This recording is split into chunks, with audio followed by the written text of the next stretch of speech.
Later in showbiz. Now, animal rights campaigners have criticised ministers for stopping short of bringing in a ban on wild animals being used in circuses. Instead, new proposals would see circus owners being forced to apply for a licence if they want to use performing animals. We have to warn you, this report from Robin Powell does begin with pictures showing an elephant being maltreated. These were the shocking images animal rights campaigners hoped would persuade the government to ban the use of wild animals in circuses. But the government has stopped short of a ban, opting instead for a system of licensing. It'll have to cover issues to do with their transport arrangements, their overall accommodation, the way they're kept at circuses, or what the performance arrangements may be. All of those will be very, very tough. And if a circus cannot produce those standards, then they won't get a licence. This circus, one of very few that still feature animals, welcomes the news.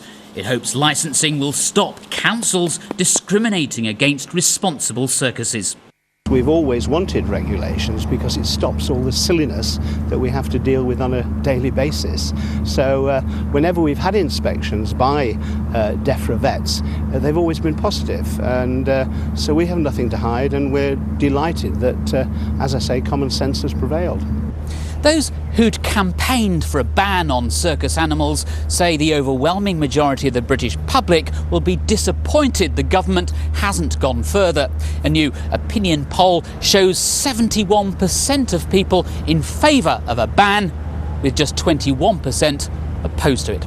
The government says it doesn't make sense to ban circus animals at a time when a ban in Austria is being challenged under European law. Campaigners say that's just an excuse. Here we have a government who has pledged to take a tough stance for its sovereignty against the EU rules, suddenly hiding behind an Austrian court case to delay banning animals in circuses. We think that it really defies common sense. Some suspect the Environment Secretary's decision was influenced by the Prime Minister. Number 10 have taken a strong interest in DEFRA ever since the forests screw-up. And I think that they are putting additional pressure on the Secretary of State, Caroline Spelman, not to end up in another U-turn. The government says it'll keep a keen eye on the Austrian case, implying it hasn't ruled out a ban in future. In the meantime,